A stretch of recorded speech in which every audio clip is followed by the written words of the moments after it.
let's do an unboxing video together. We haven't done one in a while, so for today's video, I got us the Gardener Supply Titan A-frame trellis, and this will support my piece here in the bed. And we're going to look at what's in the box, how long does it take to build, how difficult it is, and my first impressions if I would recommend it or not. So let's get going. So why did we choose the Titan series for the A-frame trellis? I have already one trellis from this series, which is the squash tunnel, like the Titan squash tunnel, which is the arc where all my veggies grow over in the 2 Vigo beds. And this one really was impressive so far, and still is actually. It is up all year round here in our harsh conditions in New England. So far it's still holding up well, no complaints, no deterioration so far, and yeah, can't really complain. So I'm curious to see how easy this one is to build up. In case you're still wondering if you can plant peas, still plenty of time, so you can still put some in the ground. And if you're curious to learn how to do this, something great for kiddos, check out this video over here. This is one which we just did a few weeks ago. So this is the box. We have a bunch of stakes, the netting, some connector, some more connection portions, and then, of course, the description. All right, let's read the description. Always important. Assembly is easiest with 2 persons. Well, there's second person. I gotta say, I've built that big one all by myself, was not a problem. So that's smaller. I think we got that here with 1. But we'll see. Otherwise, Maggie's in the back as a second person.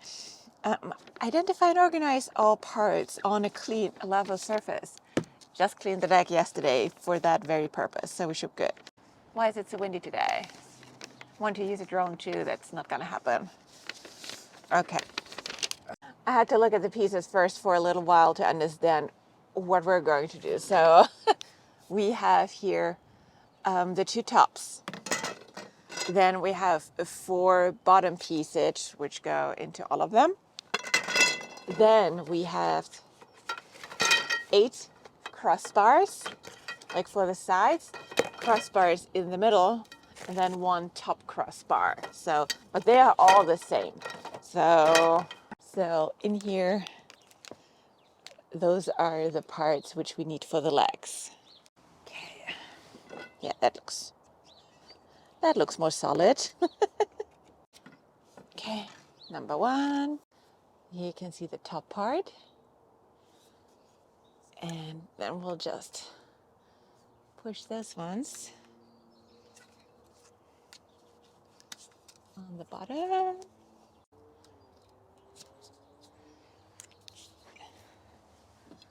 And have those bottom pieces, they have the pointy edge. And then we'll put those ones down below here. And it sticks decently fine. So once that's in the ground, that for sure will stick well. So now we're basically putting in the top, and now you get also a good feeling for the height of it, because I'm like 5'11". So if you put it up, it's higher or taller than me. But yeah, it's somewhere around 5'10"-ish or something, over 5. If you put it down into the ground, it has a little bit less height, but that will be totally sufficient for peas and the cucumbers I plan to grow on it. So what we're going to do is basically, it has here this grabber on the top, and that is what we're going, where this one is basically going in. The wind does make it easier today. So now comes the tricky part, which took me with the last trellis, with the squash trellis, for a second. Those ones are the ones which basically make the connections for the sides, those clips. And they always take a second for me to realize how they go on. I think I might go downstairs quickly and check how it's done there. And here we have the right one. So the loop sits on the stake, and then it goes in, and then you just weed those ones around. I think I did it correct. Let's go back. So we just parked it on the deck, so I can use the deck like panels or planks as measurements. And I think it's easier to attach this way as well, making sure that's somewhat decently shaped. So we'll see that, do that on both sides, and then we'll put the bottom bracket in, which will create then the A-frame shape. And now I actually recognize I did it wrong because I was counting on the picture the wrong things. It has 4 down from the top, not the top included. So we gotta untie those 3 ones again and make them a little bit tighter to put a 4th one down. After I had to redo it, yeah, flipped it already around, so the other side should be fast now because we basically just put in the stakes where the other stakes are, so that should be really, really easy. Let's do that. Also, quick advice, don't do that when you have fresh nails or anything. Luckily I don't, for once.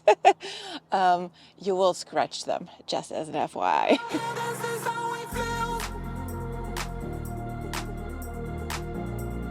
You put this around here, line it up with the outside over here, and then you really take those 2 ones and just push them over.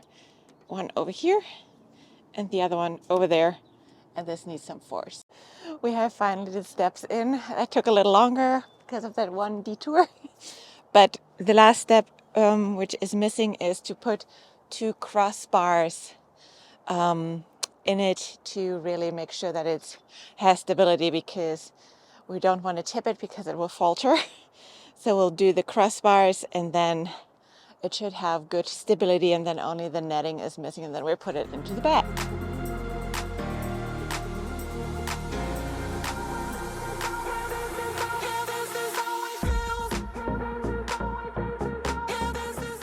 It is decently stable, more stable than you think it is. When you're building it up, when you build it up, you think like, oh my God, that will never hold.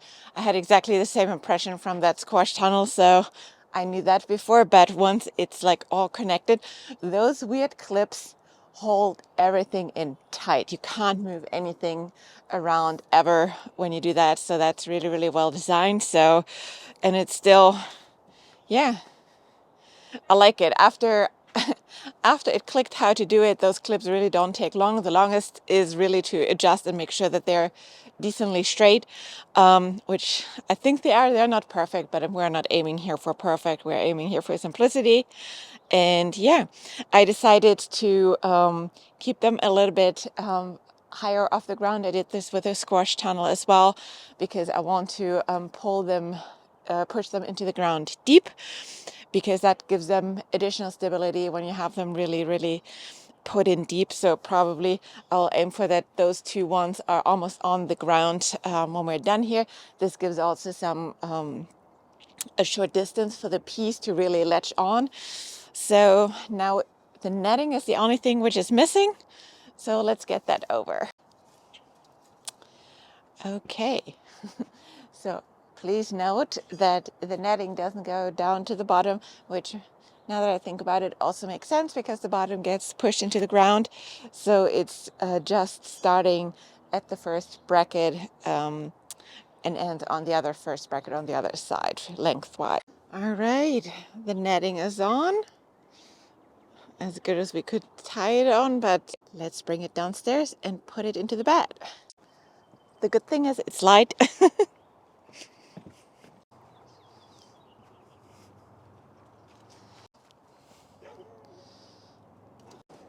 We have it here in the bed. As you know, we have 2 of them, so there's a second one coming for the other side as well. But the depth fits perfectly here for my 4x8 bed. Look at my beautiful piece, but I think the bunnies found them. We gotta have a fortress here soon again, but I'll push those ones gradually down. So a little bit here, a little bit there.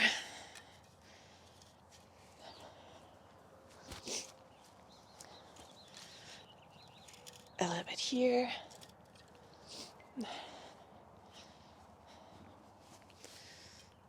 And a little bit over here. And now it's actually rock solid. I'm quite happy with it. That is not going to go anywhere. And now we have also a small distance to the piece. What I'm going to do, so we put a second one up here. I don't think I've had in me today to do the second one today. I'll do that under the week. But what I will also do is probably like from half of it or so to put just a little bit of twine into the middle to help the ones in the middle to find something to climb on as well.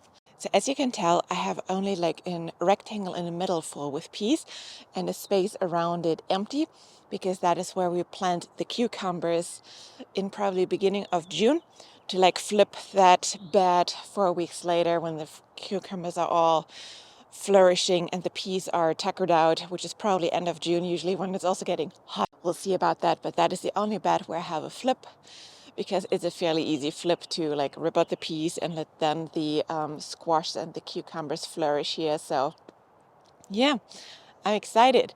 I gotta say, it took me a little longer than I expected it to be. Granted, I could have paid more attention.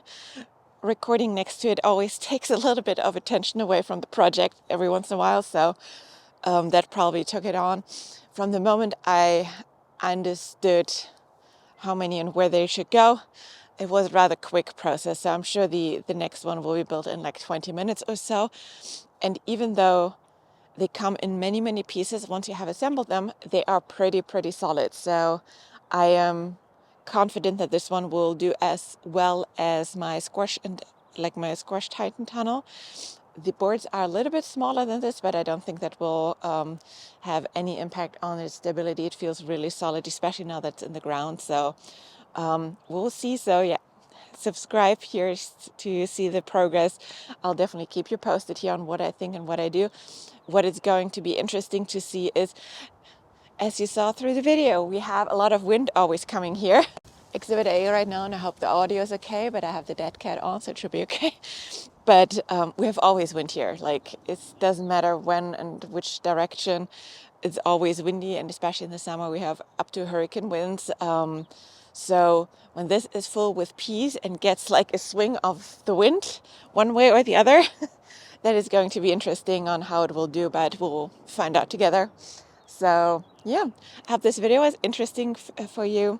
Let me know what you think, or if you have any questions. Otherwise, subscribe and watch another video. Thank you.